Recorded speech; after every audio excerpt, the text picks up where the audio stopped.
rafraîchi. Rafraîchissement. C'est un temps que Dieu permet dans la vie de ses enfants, afin que nous ne puissions pas oublier là où Dieu nous a pris. Vous savez, même si vous êtes arrivé là où vous êtes, n'oublie jamais là où Dieu t'a pris.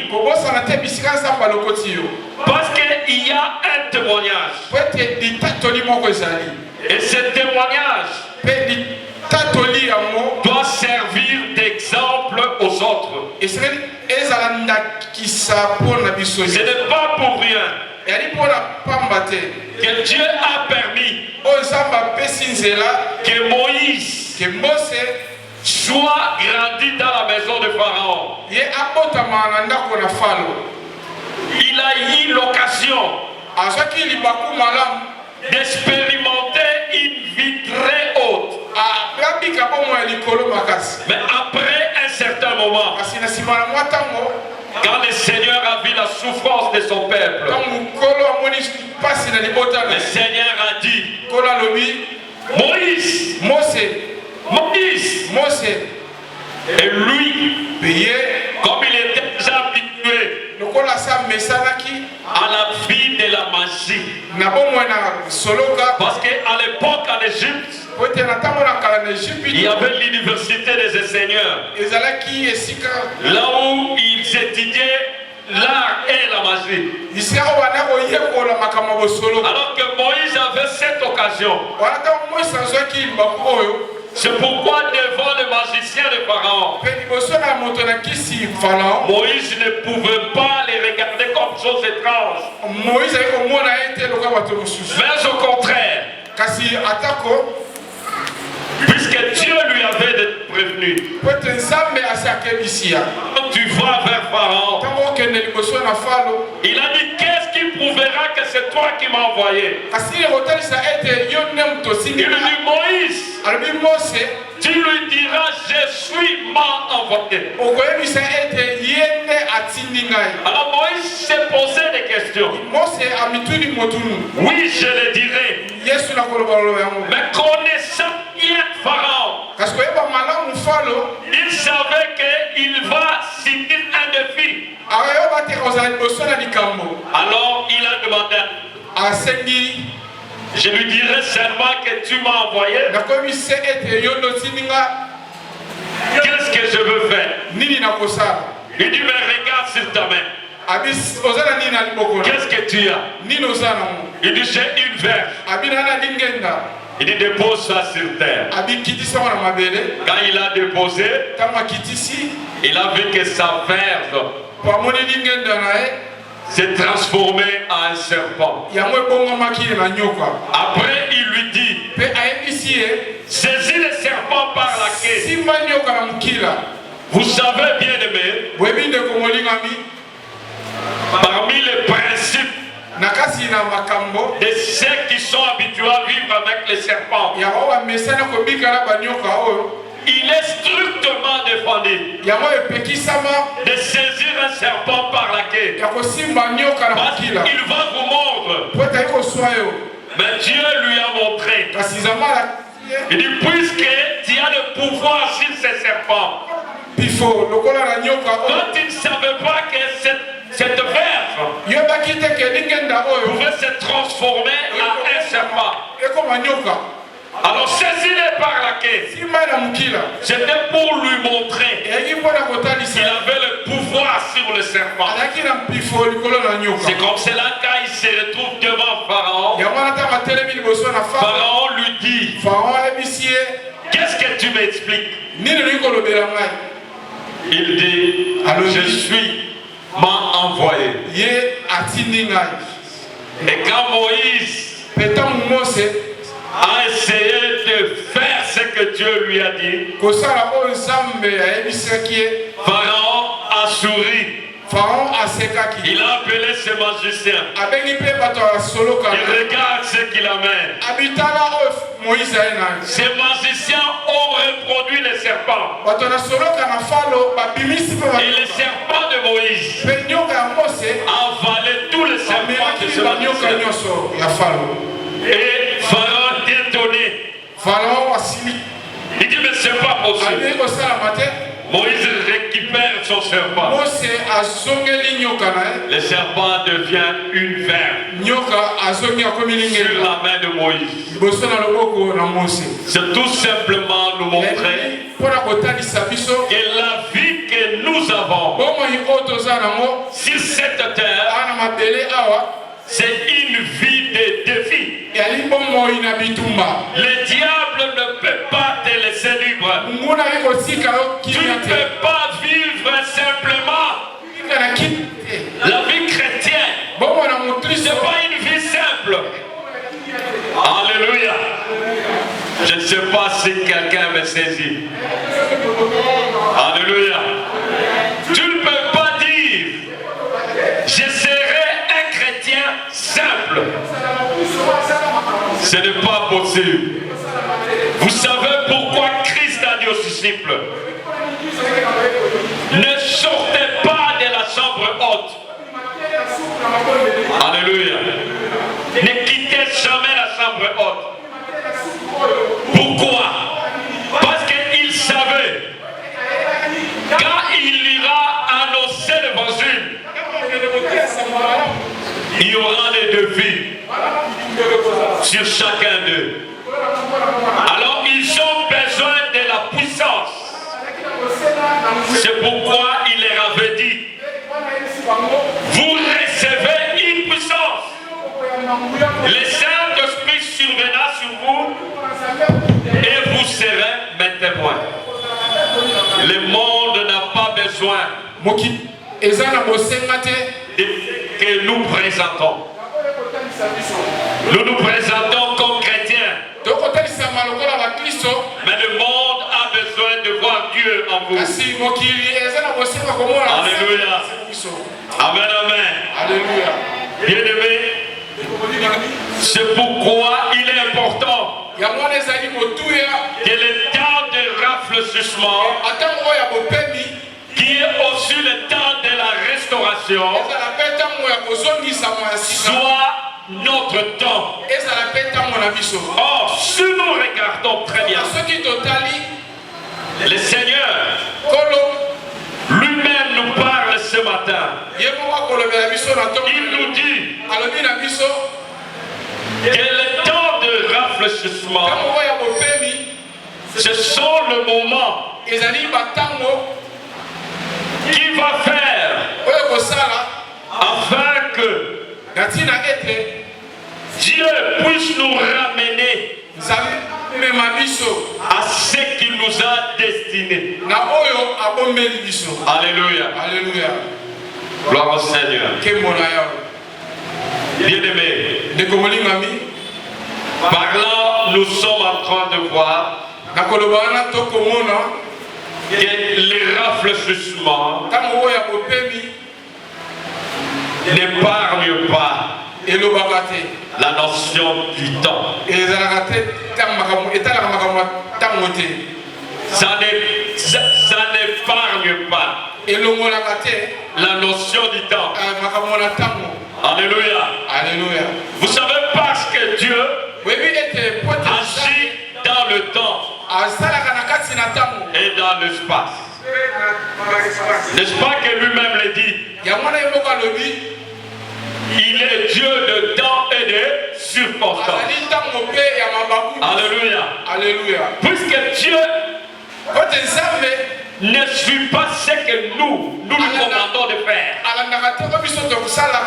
mais il fait ce qu'elle lui fait à son temps. Et sa parole nous dit, il fait toutes choses bonnes à son temps. Peut-être que vous avez essayé certaines choses. Et vous vous êtes rendu compte que ça n'a pas marché. Et vous étiez triste. Et pendant ce temps, peut-être certains peuvent se décourager aussi. Ils ne veulent plus aller à l'église. Ils commencent à dire je suis déçu. Je n'imaginais pas que ça pouvait être ainsi. Mais c'est pendant que Dieu sait faire les choses bonnes à son temps. Dans les temps de Somme n'est pas les temps de Dieu. Et les temps de Dieu, ce n'est pas les temps de Somme. Le temps que Dieu a prévu pour votre vie, c'est un temps qui est déjà arrêté. Comme il a dit à Habakkuk. Il a dit à Habakkuk, cette prophétie a déjà un temps fixé. Même si elle tarde, attends-la. Alléluia. Alléluia. Le problème de nous chrétiens, nous voulons que Dieu fasse ce que nous voulons selon le temps que nous voulons.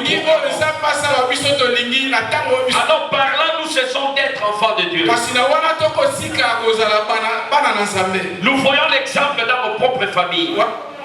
C'est le papa ou la maman qui sait l'âge à laquelle l'enfant va à l'école. Ce n'est pas un enfant de dire aux parents, voilà, j'ai 2 ans, je vais aller à l'école. Alléluia.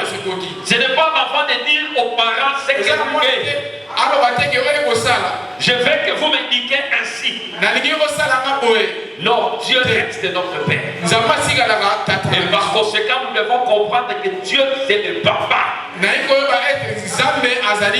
Parce que quand je dis il est notre Père, parfois nous arrivons à prendre ça comme ça d'extension.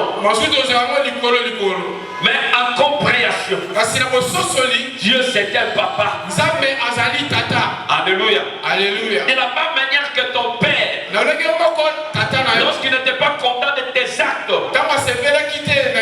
il te punissait. De la même manière, Dieu aussi le punit. Et quand tu réussissais brillamment à l'école, le papa te félicitait. Il a amené un cadeau. C'est comme ça que Dieu aussi, bon, il vous remercie. Il a dit à Job, Job c'est mon serviteur. Et quand Satan a pris les témoignages de Job, il dit, as-tu vu mon serviteur? Il n'y a personne d'intègre comme lui sur la terre. Satan lui a dit, non, il est évident. Il est évident, il est correct que Job puisse être obéissant. Il est normal que Job soit intègre. Parce que le pays est rempli de tout ce bien. Il a des richesses que tu as. Il est comblé. Comment Job ne peut pas être obéissant? Alléluia. Alléluia. Alors il dit à Dieu, c'est un malin ce monsieur-là. Il dit à Dieu, ordonne seulement que je touche à sa richesse. Tu verras qu'il te maudit face à face. Alléluia. Alléluia. Alors que Dieu regarda Satan, il lui dit, je t'ordonne touche à sa richesse. Tu verras que celui-là, c'est mon serviteur. Il est intègre. Personne ne comme lui sur la terre.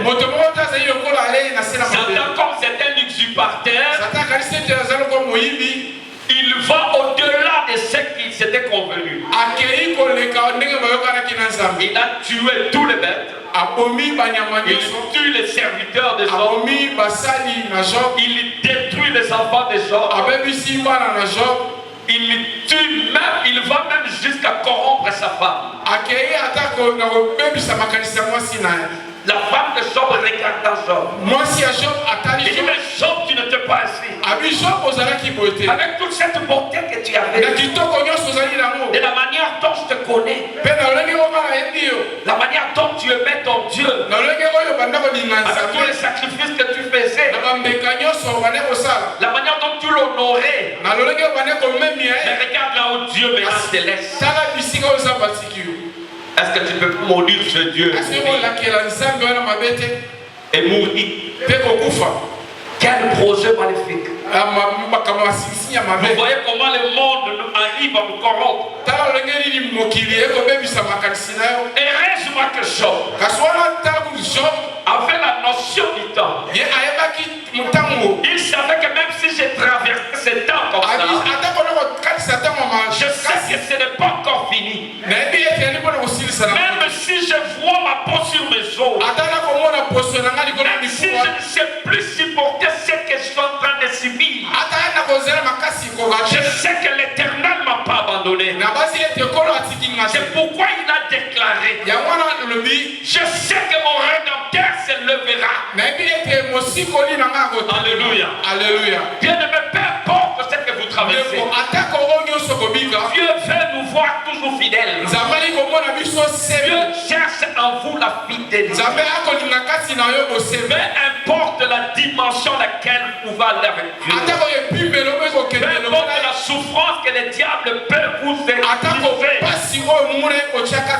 Mais ne regarde pas derrière. Ne sois pas comme la femme de l'autre. Elle remarquait que la joie de Sodome, la richesse de Sodome, cette vie-là qu'ils avaient là-bas, laisser Sodome pour aller là où elle ne connaissait pas. Elle a dit, mais je vais quand même garder les derniers souvenirs. Elle a regardé par derrière. Elle était restée une amant décidée. Alléluia. Alléluia. Et jusqu'à présent, c'est celle-là toujours là. Alléluia. Alléluia. Pourquoi? Parce qu'elle n'a pas été fidèle. Elle n'a pas été obéissante. Quand vous quittez le monde, vous ne pouvez plus regarder en arrière. La vie avec Christ. La vie avec Christ, c'est une vie qui nous exige une transformation une fois pour toutes. Quand je quitte le monde, je ne peux plus avoir la vie de ce qui est dans le monde. Car sa parole nous dit, n'aimez pas le monde, ni les choses qui se trouvent dans le monde. Pourquoi, bien aimé, toutes ces choses sont faites derrière le temps. Tout se passe par un temps. C'est pourquoi Dieu apprécie tellement le temps. Alléluia. Alléluia. Et Dieu donne beaucoup de la valeur au temps. S'il y a un élément qui devrait être pour nous quelque chose de beaucoup trop respecté, c'est le temps. Nous devons avoir la capacité de gérer le temps. Aujourd'hui, vous êtes fiers parce que vous avez eu le temps. Vous êtes fiers parce que vous avez eu à utiliser votre temps. Vous aviez eu le temps d'étudier. Vous avez eu à décrocher de gros diplômes. Et aujourd'hui, vous avez trouvé un très bon emploi. Et là, vous travaillez très bien. Vous respectez les normes de l'entreprise. Et l'entreprise vous donne ce que vous désirez. Ça, c'est une victoire. Mais s'il y a un élément dans la vie, ici sur terre, il ne va jamais nous faciliter les choses. Bien aimé, c'est le temps. C'est quelque chose parfois qui s'oppose à ce que on fait. Ce que je n'avais pas envie de faire demain, le temps peut me pousser à le faire. Alléluia. Alléluia. Le temps peut me pousser à le faire. Ce que je devrais faire aujourd'hui, si je ne le fais pas, le temps passe. Peut-être que demain je ne serai plus capable. C'est pourquoi il faut utiliser les capacités que vous avez maintenant. Utilisez les capacités que Dieu vous donne. Ne dites pas que demain il y a du temps. Bible dit ne te vante pas du lendemain. Ah non, je le ferai demain. Ne te vante pas du lendemain. Car tu ne sais pas ce qu'un jour peut apporter. Demain peut affronter le temps des angoisses. Or, si tu travailles aujourd'hui, tu pouvais t'épargner de ces angoisses. C'est pourquoi la Bible nous dit, toi paresseux, va vers la fourmi, observe-le. Il n'a ni chef ni inspecteur, mais il amasse trésor pendant le salaire. Alléluia. Alléluia. Parce qu'il sait que l'hiver viendra. Il n'aura pas le temps de s'exercer encore dans l'hiver. Il va rester là où c'est. Et Dieu nous donne un enseignement sur une petite chose. La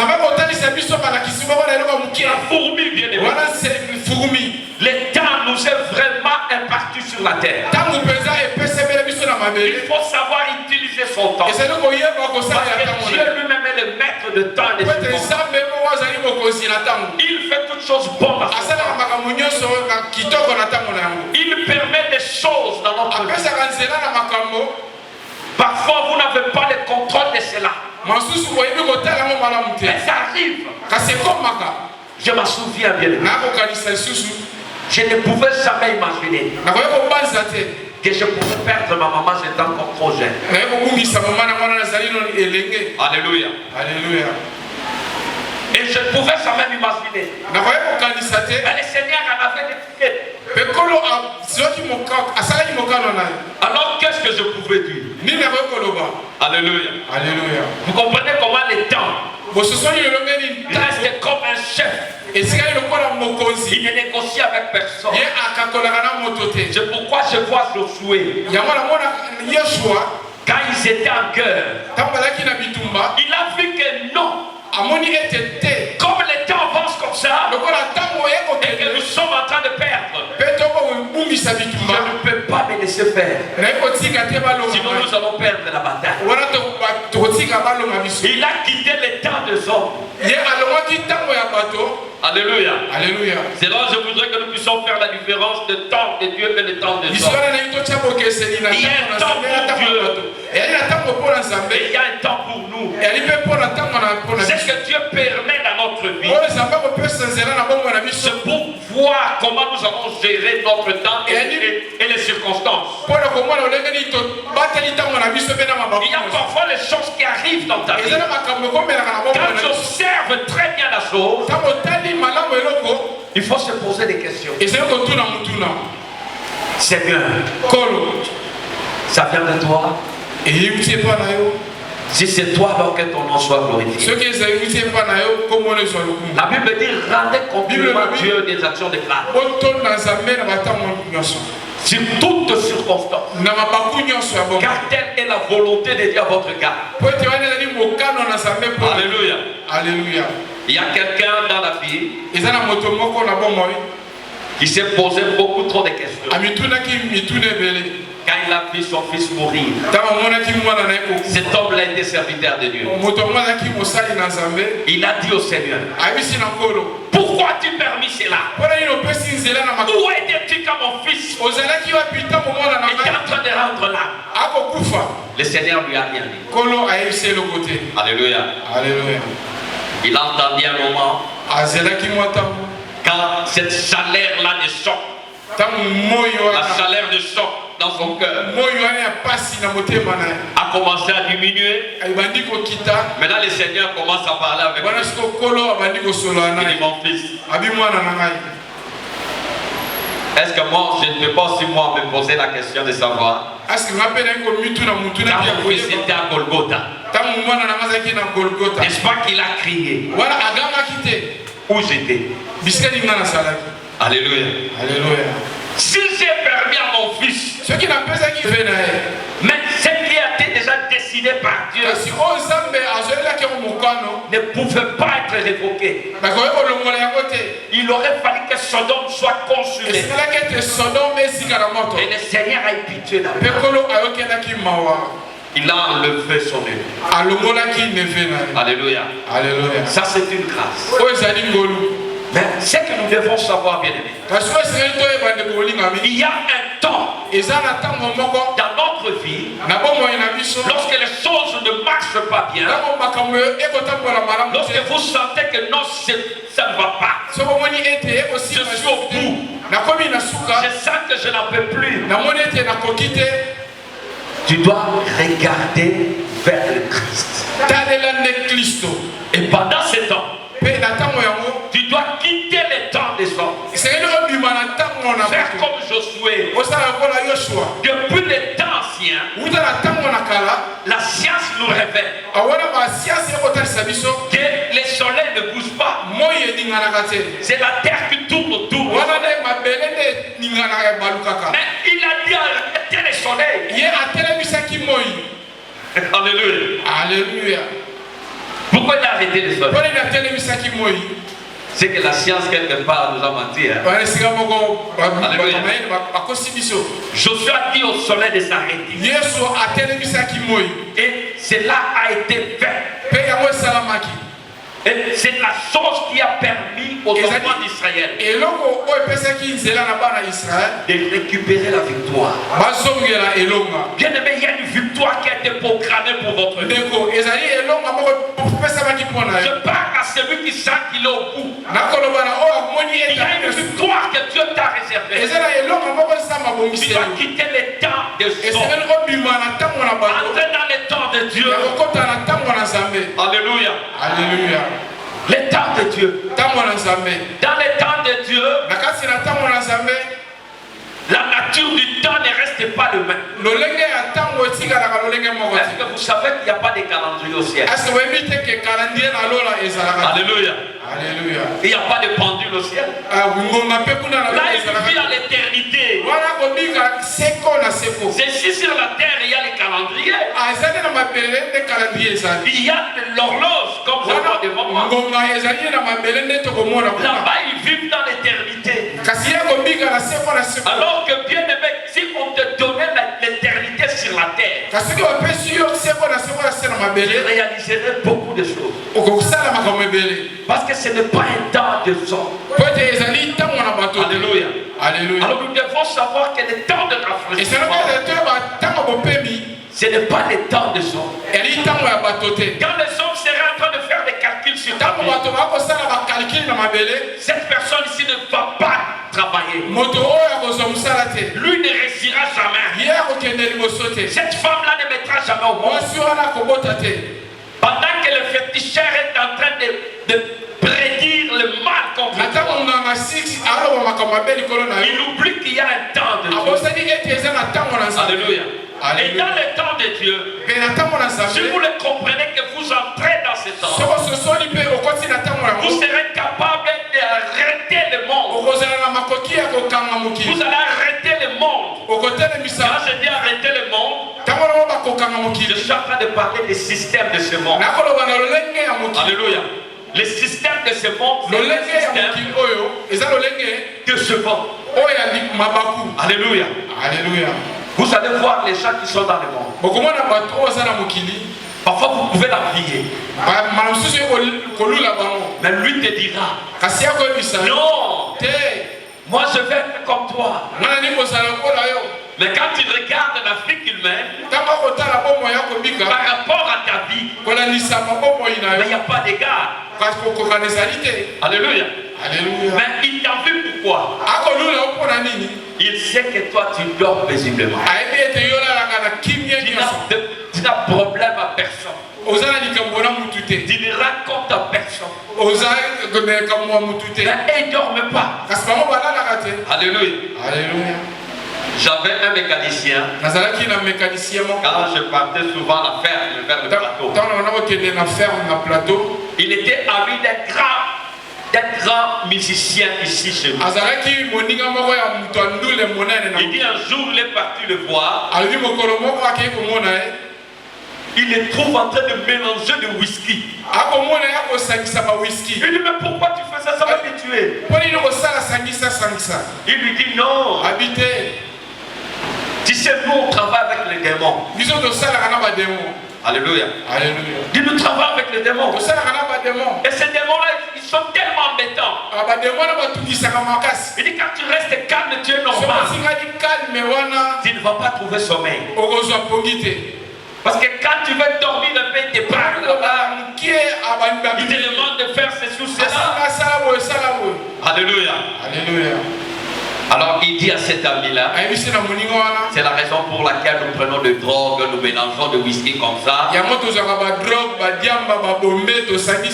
conséquence c'est que quand je tombe là, il dit je tombe dans mon salon là et je fous ma gagne. Il dit je me réveille et vous me voyez toujours sur la route, bien habillé, et vous m'enviez. Et ça c'est pas la vie. Il dit Noko, je vais être comme toi. Alors cet ami-là est venu me dire, il dit depuis ce jour-là, je n'écoute plus leur musique. Ils utilisent des démons. Alléluia. Alléluia. Si vous avez ça chez vous, il faut détruire ça. Parce que toute le fois que vous le mettez, vous rappelez à ces démons-là de prendre possession de votre maison, de votre pensée. Alléluia. Alléluia. Alors que nous devons, nous enfants de Dieu, entrer dans le temps de Dieu. Le temps de Dieu nous permettra de retrouver notre rafraîchissement. Nous sommes en train de voir Élisabeth. Élisabeth était devenue vieille presque. Sans enfant. Et Zacharie était vieux, bien que sacrificateur. Mais il y avait quelque chose qui le faisait très mal. Il servait l'Éternel dans le temple. Il faisait même les services de parfum. Mais il n'avait pas d'enfant. C'est-à-dire, peu importe tout ce qu'il pouvait avoir, il y avait quelque chose qui lui ôtait la joie. Alors qu'un jour, pendant qu'il était dans le temple, en train de brûler le parfum, et le peuple priait dehors, il voit l'apparition d'un ange. L'ange lui dit, le temps est déjà arrêté. Ta femme va concevoir. Il aura un fils. Et ce fils sera appelé Jean. Maintenant lui, tellement qu'il était déjà habitué à la vie qu'il menait, la vie de souffrance, la vie de manquer d'enfant. Alléluia. Alléluia. Il n'avait pas une souffrance telle que la pauvreté ou autre. Non. Manquer un enfant, c'était leur préoccupation. Alors quand l'ange a parlé, il s'est posé beaucoup de questions. Il commençait à dire à l'ange, mais écoutez, comment serait-il possible? Et comment je saurais? L'ange lui dit une chose, je suis Gabriel, je me tiens devant la face de Dieu. Tu n'as pas de me dire ce que tu me dis. Par conséquent, tu ne parleras plus. Tu seras muet jusqu'au jour où l'enfant sera né. Vous savez pourquoi? Lui pensait que c'était le temps des hommes. Or c'était déjà le temps de Dieu. L'ange qui vient dire à quelqu'un qui a déjà été à la ménopause que tu vas concevoir, selon la médecine c'est impossible. Mais la Bible dit est impossible. Tout est possible à celui qui croit. Ça ne relève pas des hommes. Je veux dire à quelqu'un, peu importe ta maladie, les médecins peuvent te soigner comme ils veulent. Mais la guérison appartient à Christ. Et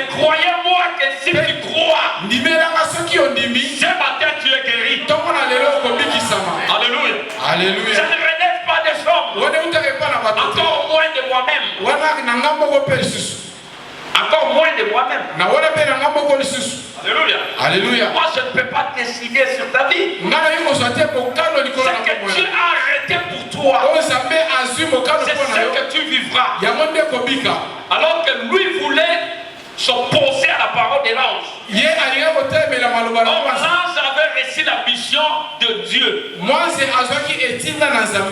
Alors il ne pouvait même pas lui-même modifier le message. Alors quand il a senti position, chaque fois que vous êtes négatif, vos paroles sont négatives par rapport à ce que Dieu veut que vous puissiez être. Le Seigneur sera capable de vous fermer la bouche. Alléluia. Alléluia. C'est pourquoi il y a des choses dans la vie parfois qui nous dépassent. Vous avez comment ça a été? Mais je ne maîtrise rien, je ne peux pas. Mais pose-toi la question. Est-ce que as-tu eu le temps de saisir le temps de Dieu? Israël aussi était victime. Jérusalem était victime. C'est pourquoi Christ a pleuré sur Jérusalem. Comment tu peux être ainsi? Lorsque tu as été visité, pourquoi tu n'as pas été... Et tu dois te mettre sur le temps de Dieu. Parce que la pointe d'une ferme assurance de vivre avec Dieu. Alléluia. Alléluia. Vous savez, je vais vous donner un témoignage. À un certain moment, j'étais très malade. Au point que le médecin de l'hôpital Kitambo ici se sont réunis tous pour mon cas. Mais la chose grave, ils sont sortis de cette réunion en quête de poisson. Personne n'avait une réponse. Et mon grand frère, vers son âme, il est décédé. C'est un médecin, il était un médecin. Il est venu me dire, petit frère, nous étions en réunion. Mais les résultats, fiasco. Nous ne pouvons rien faire pour vous. Si vous croyez à Dieu, informe-le. Ils sont partis dire le même message à ma défunte maman. Et maman, si vous êtes vraiment croyant, le temps est arrivé pour mettre votre foi en action.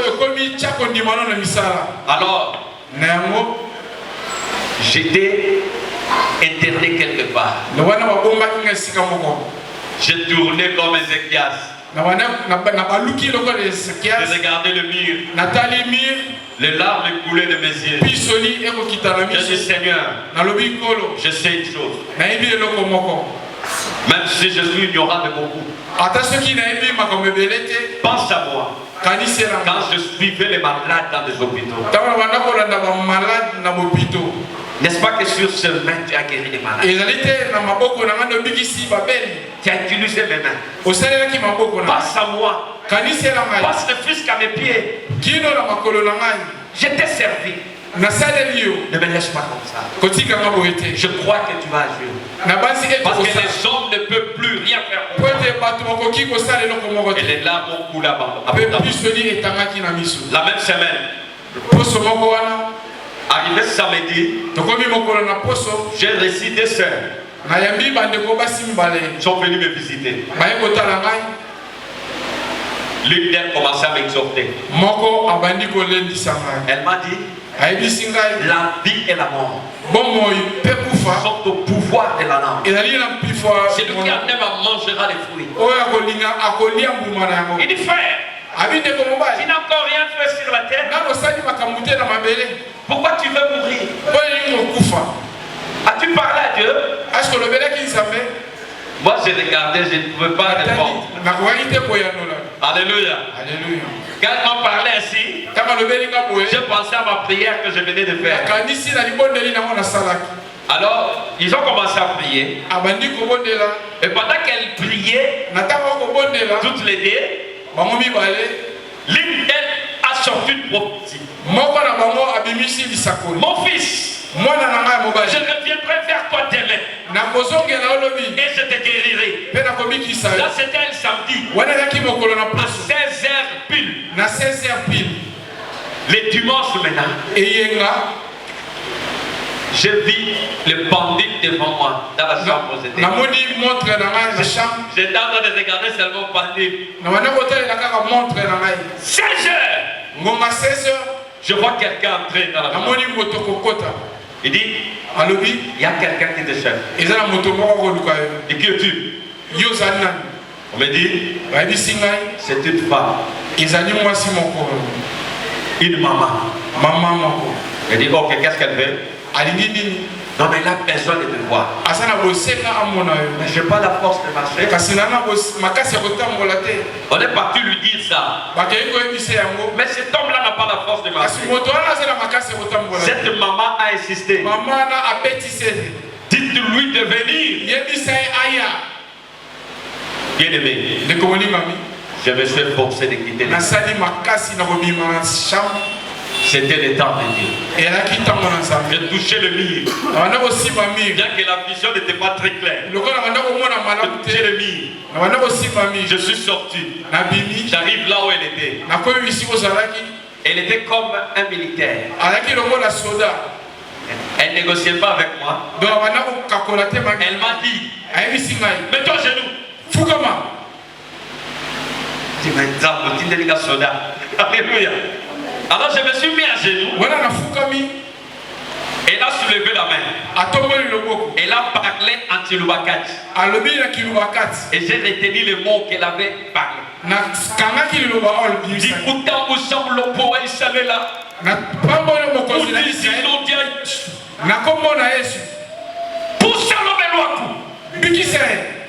Je vis le feu.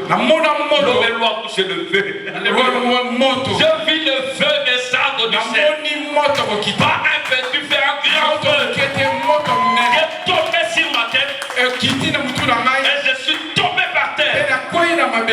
En tombant, je vis un Caracas qui s'est séparé en deux.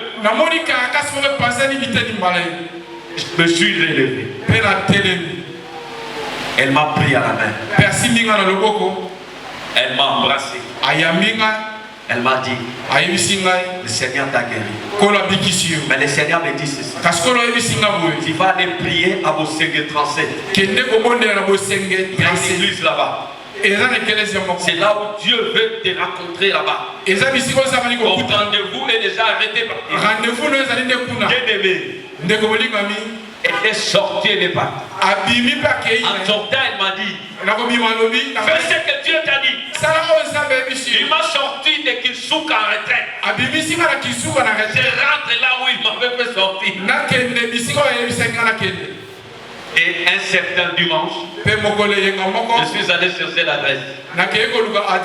J'arrive à cette église. J'entre, très maigrissant, faible. Je vois le pasteur entrer, je ne savais pas que c'était lui le pasteur. Il passe, il va à la chair. Et on lui donne le micro, il prêche. À la fin, il dit, le Seigneur m'a pas laissé dormir toute la nuit. Il me parlait d'un homme. Tu dois être là. Il m'a dit que tu lui as servi dans le Congo central. Est-ce que tu es là?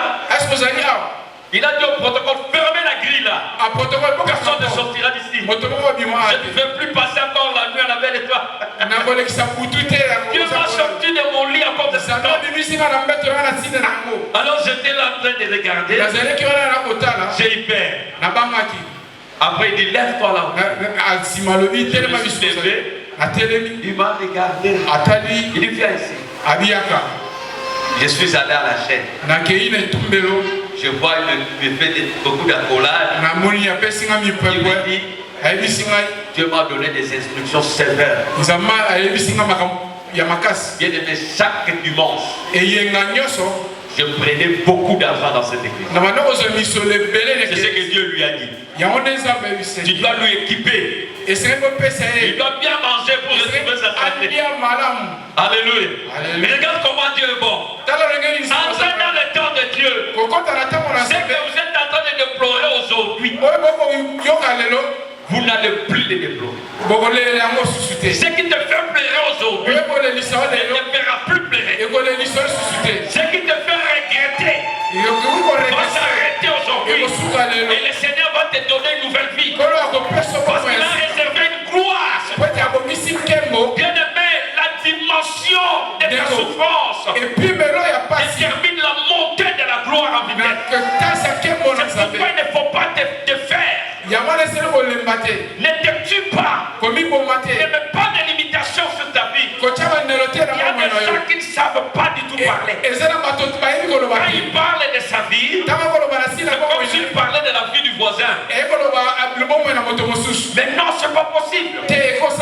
Dieu ne peut pas t'abandonner. Dieu ne peut pas te délaisser. Cette maladie-là n'est pas éternelle. Ça ne mettra pas ta tête sous sol. Parce que ton Dieu est vivant. Ton Rédempteur se levera. Et le temps est déjà arrêté. Il te demande de te lever, de prendre la bonne décision. Dieu veut que tu prennes la bonne décision. Dieu veut que tu entres dans le temps. Et que tu expérimentes le rafraîchissement. Alléluia. Alléluia. Vous savez, si Dieu m'avait pas exaucé, je serais déjà enterré. Il m'a même dit, au travers de cette femme-là, si Dieu t'a fait revenir à la vie, c'est pour son travail. Alléluia. Alléluia. C'est pourquoi j'ai toujours dit, même si aujourd'hui l'église là où j'étais, on l'a fait déménager, je continuerai à servir l'Éternel. Bien aimé, s'il est possible de créer sous l'arbre, on le créera. Oui. Ce n'est pas les 4 murs ici qui portent Dieu, mais Dieu porte sur de sang. La Bible dit n'habite pas les maisons faites par le maison. Il habite dans le corps que lui-même a créé. C'est possible. Bien aimé, c'est pourquoi il ne faut pas limiter ta vie. Aucun problème ne peut te dépasser. Aucune circonstance ne peut te dépasser. Aucune maladie ne peut être impossible d'être guérie. Christ n'a jamais discuté avec le nom d'une maladie. Il n'a jamais même demandé. C'est quelle maladie ça? Non, il ne demande pas. Il ordonne seulement. Sois guéri. Sois guéri. Et la personne est guérie. À la piscine de Bethesda, il a rencontré un homme. Cet homme-là était là depuis 38 ans. Il avait 38 ans. C'est-à-dire que quelqu'un aurait fait un enfant. Et cet enfant grandit. Il étudie. Il achève les études. Il trouve un travail. Il ne pouvait plus penser qu'un jour les choses auraient changé. Sa famille lui a abandonné. Sa vie était entre la piscine et la place où il était installé, où il a installé son grabat. Il était sous le portique de Salomon. Et cet homme vivait sa vie comme ça. Condamné par une maladie. Mais Christ lui a dit, monsieur, veux-tu être guéri? Regarde le langage. Quand la souffrance est trop atroce, ça donne à l'homme un certain langage. C'est ce qui est arrivé à Zacharie. Le langage que la souffrance donne est toujours négatif.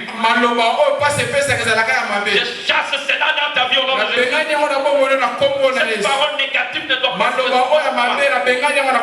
J'avais bien aimé cet homme commencer à expliquer à Christ. Vous voyez ici, Il y a un mystère qui se passe. C'est comme si Christ était ignorant de ça. Il dit il y a un ange quand il descend. Il fait des manœuvres pour entrer dans l'eau. Il y a une autre que de moi. C'est une personne pour me pousser là-bas. En d'autres termes, il voulait négocier avec Christ. Il le voyait comme n'importe quel jeune homme. Pour lui dire, tu peux rester avec moi jusqu'à demain matin. Quand l'ange va descendre, il va me pousser dans l'eau. Alléluia. Alléluia. Christ le regarde. Il dit non. Prends ton lit et marche. Je crois que la première réaction, il pouvait regarder cet homme et regarder sa vie. Il dit non, c'est impossible. Il s'est dit, lève-toi. Prends ton lit et marche. Alléluia. Alléluia. Vous savez, la parole du Christ a une telle autorité que partout dans le monde, peu importe les circonstances, ça fait qu'arriver à mener un miracle. Ça crée le miracle là où alors cet homme, quand il a entendu l'ordre, il essayait de se lever. Il a vu qu'il était debout. Il a essayé ce pied. Il essaie.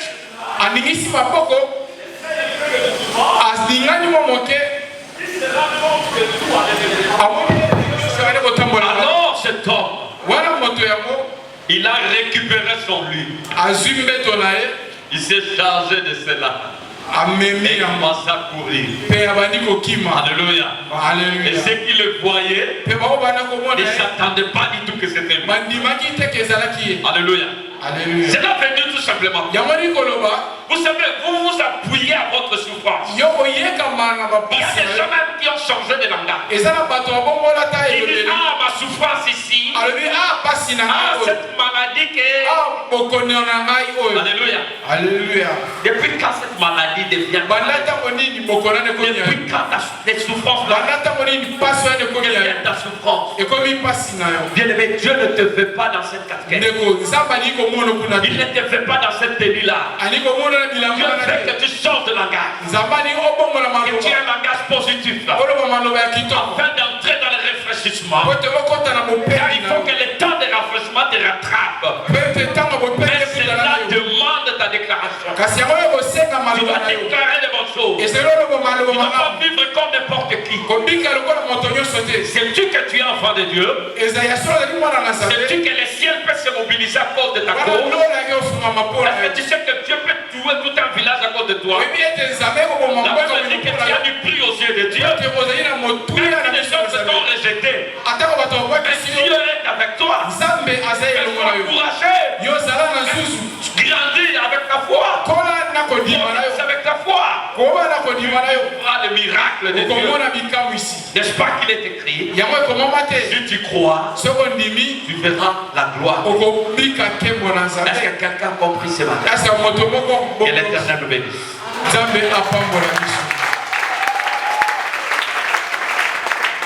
Bien-aimés, nous voulons s'il vous plaît vous demander de nous lever. Nous voulons prier.